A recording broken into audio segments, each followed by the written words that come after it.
YouTube, Facebook, Twitter, Instagram. It's your boy Leonard, aka Psycho Fox from Morphin Network, and I am here for the first time with Wally Wingert. Who? Wally Wingert. Who? Wally Wingert. Oh, that guy. Yeah. He owes me money.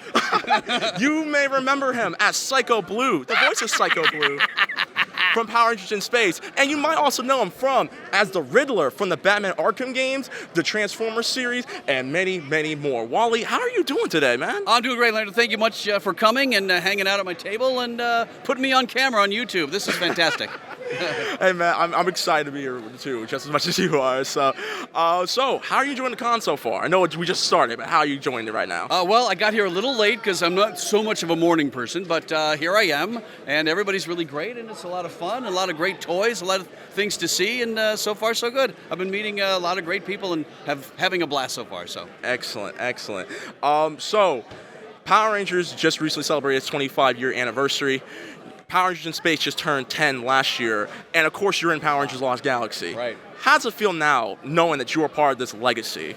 Well, it's anytime I can get involved in something like the Garfield legacy, or the Transformers legacy, or the Batman Riddler legacy, or the Power Rangers legacy, any of those really huge franchises, Sonic Boom, it's always a real huge honor to be a part of that, to know that forever, long after I'm dead, that I'll still be a part of that franchise forever and ever and ever, a part of history. So, and as a Batman fan, it especially is important to me how wonderful it is to have been involved as the Riddler for several games, 5, 6, 7 games or whatever we did as the Riddler for the Arkham thing, and now Power Rangers. It's great to have the Power Ranger fans sending me things. I had a guy send me a helmet, like a Psycho Blue helmet, replica helmet that I have on display in my house. So it's really, really cool. I got some artwork here from we put it away, but fans have been bringing artwork and stuff. It's really terrific. So you're all a great bunch of people. Thank you. Well, I'm pretty sure everyone in the Ranger community will thank you for that. They're probably going to send you a lot of tweets if you're on Twitter or Instagram. Oh, so. Yeah, at Wally Wingert, I think, is what I am. Yep. All right, awesome. Speaking of Batman, you voice the Riddler. How is it feeling knowing that you voice one of the biggest villains in Batman's Rogues Gallery? It's a very heady honor. And when I first got the call from my agent that you're going to be the Riddler, I'm like, excuse me? It's like, what? I know I auditioned, because you audition for hundreds of these things, and sometimes you just never get them. When I found out that I was getting the Arkham Riddler, I was like, oh, well, that's pretty cool. And I thought there was just going to be one game, and I'm like, well, that's pretty cool to have at least that much of involvement anyway. But you never, in the first game, you never saw the Riddler. Yeah, but people loved those riddles so much because the writing was so spot on, that they said, well, now for the second game, you have to see the Riddler. So then they had him in the next game, and the next game, and the next game. And then, years later, when Adam West did his final 2 animated films before he passed away, they had to find a Frank Gorshin-sounding Riddler. So I said, well, I'm already the Arkham Riddler, and I put a little Frank in there as a nod to him because he was a friend of mine. Right. So I would do the Arkham Riddler kind of like this, and I'd say, could I put a little Frank into it? And they said, yeah. So I'd go, riddle me this, Batman, you cowled clod. So you hear the little, yes. the little Gorshin. So I said, well, I'm going to try and do like a Gorshin for the thing. And then I got that.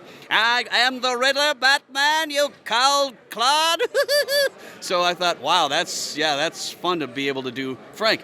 And Frank was an impersonator, and now I'm impersonating the impersonator, and it comes around in a really weird circle. But it's a huge honor, both Riddlers. You're an impersonator playing an impersonator, just disguised as another impersonator. Right. Well, when I was trying to lock into Frank's version of the Riddler, I said, he's an impersonator. He's impersonating someone when he does the Riddler with his kind of staccato, and I couldn't lock into exactly who he was imitating. And I know that he had said in interviews that he gave the Riddler his laugh based on a Richard Widmark film where he's pushing an old lady in a wheelchair down the stairs, and he's laughing crazily. So that's where he got the Riddler's laugh from. But I was trying to lock into who he was imitating for the actual voice of the Riddler, the speaking voice of the Riddler. But when Frank would talk as the Riddler, he'd draw out those things, and almost like he was trying to remember what his line was. Right. But it had a really nice cadence, and it's just all musical, and he was so brilliant. But getting to be like the 2 Riddlers here, so when I signed this picture, it's riddle us this, because it's nice. it's old school 60s Riddler and then the Arkham Riddler. So it's pretty cool. And I was reminded today that one of the lines that Psycho Ranger had said was, I'm smarter than you. If you remember that. Yes, and I I was do. like, oh yeah, that's right, because it has been so long. But the Riddler says that to Batman all the, because I'm smarter than you, Batman. And I'm like, wow, how weird is it that I would do a thing that says I'm smarter than you, and then like 15 years later I get cast as another character who says I'm smarter than you. It's so weird. And coming from an actor who's such a dumb guy in real life, it's kind of a weird thing to like. Because in real life, I never say to anybody, I'm smarter than you, because I'm simply not. But I get to say it at least in theater, so it's kind of fun. And you can get away with it, too. And I can get away with it and get paid for it, which is more important. And a couple more questions. So you were in Invader Zim, and you're in one of the longest-running animes, Bleach. Yes. Question. For the people who are trying to get into voice acting, anime, cartoons, what procedures do you have to do in order to not blow your voice cord out screaming? Well, that's a whole organic technical question. First of all, you should learn how to act, because it's really all about acting. And a lot of people just don't. They think, oh, I do funny voices, I can get into voice acting. But you got to really learn how to act. Do theater, do whatever, and then you get in front of the microphone. You're still acting. It's just you're not acting. You're not being seen on camera necessarily. But to not blow your voice, it's all about this. Vocal lubrication, ladies and gentlemen. It's all about the lube. I used to take in these, seriously.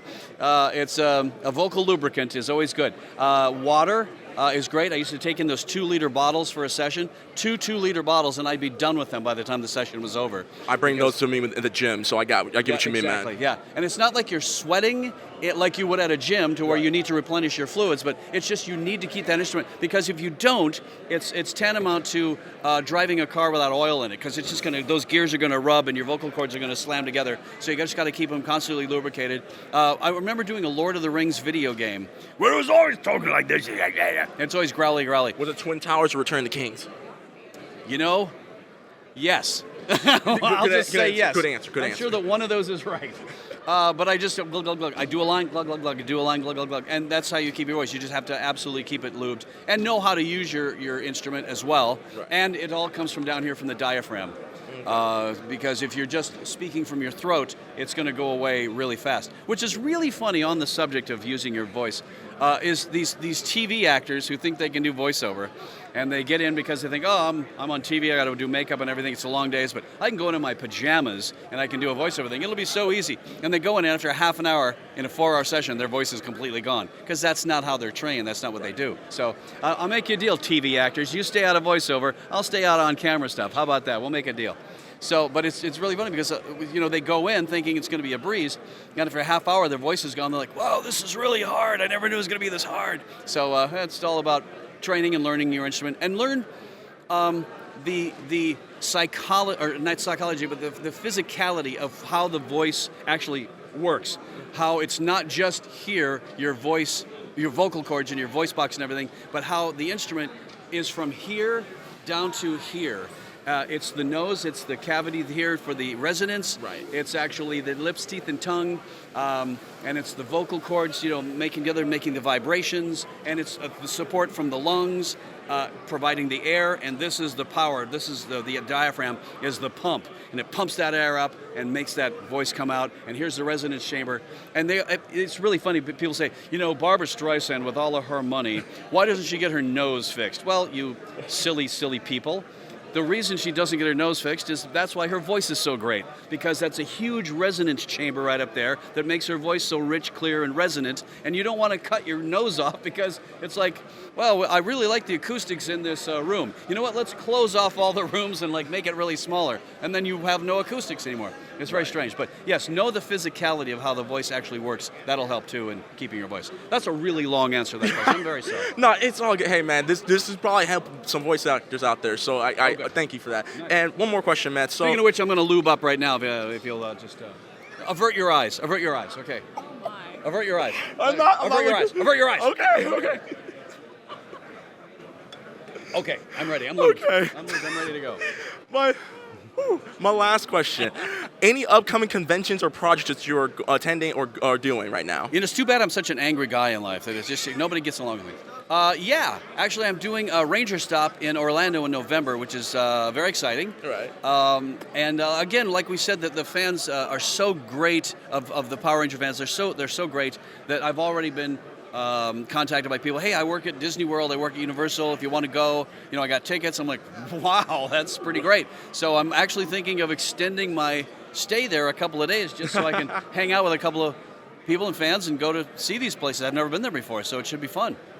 Well, awesome. Well, Wally, man, thank you for the time. I greatly appreciate it. You have no more questions? That's it? Yeah, man, we got it. So, but Got to cut Wally off. He's no, it's not. Well, this is Psycho Fox Morphin Network signing out.